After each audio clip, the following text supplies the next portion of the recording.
to me and his channel.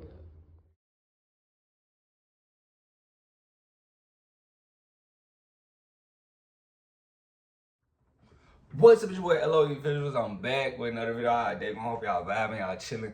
I enjoy y'all day on a productive day. We back at it. Before I start, y'all smash like one, smash like one, smash like one. On the road to 10K subscribers, hit that subscribe button, turn the post notifications on. Find me on any other platform. My link tree is in my bio. Follow my X at Visuals LOE. Follow my TikTok at LOE.Visuals. And follow my Facebook at LOE Visuals. So let's talk about it. So, Jermell Charlo maybe hinting at a fight with Errol Spence Jr. He posted on social media of a lion with a shark in his mouth. And I was trying to guess, like, the only person I could really guess is, Errol Spence, because Errol Spence calls himself the big fish. And, those guys used to be former gym mates. So, that makes for a good story. But Jermell Charlo hasn't been in the ring since he fought Canelo Alvarez. Very piss poor performance from him. I felt like, Jermell got in there with Canelo and really, I feel like he didn't try to win, in my opinion. So I kind of,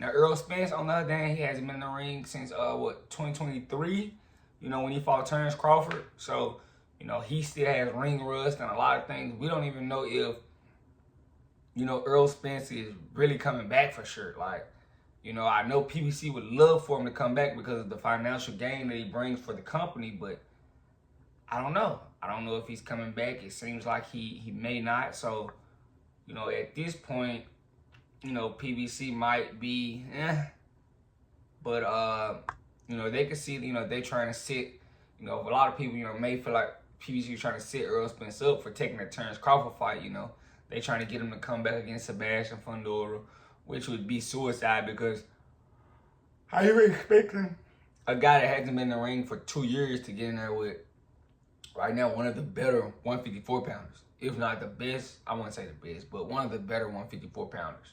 So, I don't think PBC and Al Heyman is doing him justice. But I think that could just be to spite him, He did take that Terrence Crawford fight, and that's why I'll always have an immense respect for what Errol Spence did, because he said, once I clear out my side of the street, I'll go fight Terrence Crawford. He did, only fight he didn't get, but he had all the belts before he fought Terrence Crawford. So, and he went over there and did it. Even though he lost, I said I would support both guys, win or loss. So, because it was such a big fight. So I don't want to go back my word and, and make guys feel like they can't fight the best because they'll lose support. We're not doing that. We're not doing it at all. But, Errol Spence versus Jermell Charlo, both guys been out the ring. It's basically both guys will be returning against each other. Both guys coming off L's. Jermell Charlo is the 54 pounder in the situation, but Spence would be the guy moving up, so would be his first time at junior middleweight, which Spence really should have been at junior middleweight years ago. He's been trying to cut down for 47, and now he might even struggle getting down to 54. Spence should have been at 54 2-3 years ago,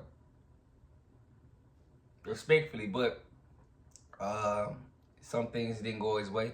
In all honesty, if Keith Thurman gives him the fight, who knows? We might not even see Errol Spence fight Terrence Crawford. So, that's that. But I'm not against that fight. I think it'll be a good fight. Two different styles.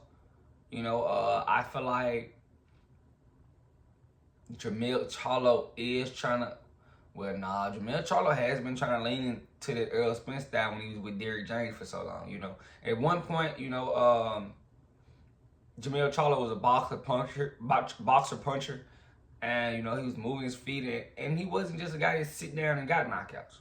And I really liked his style when he was a boxer puncher, but, since he was working with Derrick James, he became one of these guys that, I'm a knockout guy, I stop guys, and it kind of changed his style a little bit. But if you ask me who's going to succeed in the style of, Errol Spence and Jermell, it's probably gonna be Errol because Errol goes to the body.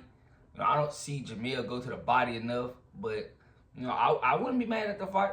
I feel like Spence still, could have a lot left in him. I don't think him retiring right now is a good idea because he basically, it's one loss. He got the hell beat out of him, but it happens. People get the hell beat out of him. It's boxing. I still think he's a good fighter. Still has a lot in the tank, but a lot of people feel different. A lot of people feel like he got neurological damage.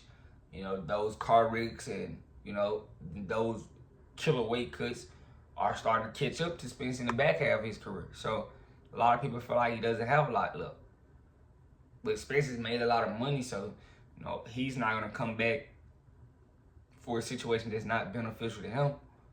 So I can see him coming back very strategically, making I think he might take a tune-up, but right now in this day and age, PBC doesn't really have the dates to take tune-up. So he's in a real strange position. And, I know he likes to say, well, I'm Mr. No tune-up, I don't take tune-ups. Bro, take a tune-up. They saying you got neurological damage and all of that. Nah, take a tune-up. Take a tune-up. We don't want to see you get hurt or hurt yourself because you think you're not good. You're too above taking a tune-up fight. Like, nah, I don't think so. I think the tune-up would do you justice, getting some of their ring rust off you and getting back into the thick of things. Being in camp, getting used to cutting weight. I feel like that would really help them. But you know how these guys be. These guys can't be told anything. They very hard-headed and that's them. But I'm totally, if they could somehow get it done, I would watch it. But I would love for both guys to get some tune-ups first. I don't want you guys to come back on each other and you guys look rusty and out of shape and not ready to fight. So I think both guys should take a tune-up. Because if we talking about Jermell Charlo, in his last fight against Canelo, he laid an egg. He talked the big game, but he didn't get up there and really press the issue with Canelo Alvarez. Respectfully, he didn't. He didn't press the issue. He didn't make that a fight. He looked very timid, if you ask me. Very timid. And I'm just being respectful about it. But, let me know what you guys think about it. It just shocked me. I had to come address it and talk about it. But these guys did used to be gym mates. I can't really remember them guys falling out heavy. Respectfully, I can't. They were close. They were gym mates. Derrick James had them. Both guys aren't with Derrick James, if I'm not mistaken. I don't think both guys are with Derrick James right now. So, if they do fight, it's nothing holding them back from doing it. PBC needs a big fight, to generate money, although Tank is possibly going to be in that big fight with Jake Paul, they still need stuff to keep the company afloat. And they need as many big fights and big events as possible. Because they're so close to being underwater, it's really crazy. But let me know what you guys think in the comment section. Make sure y'all smash the like button, smash the like button, smash the like button. The like button keeps me on the algorithm. Hit this sub button. We're on the road to 10K subscribers. I love you guys so much, so much, so much, so much, so much amount.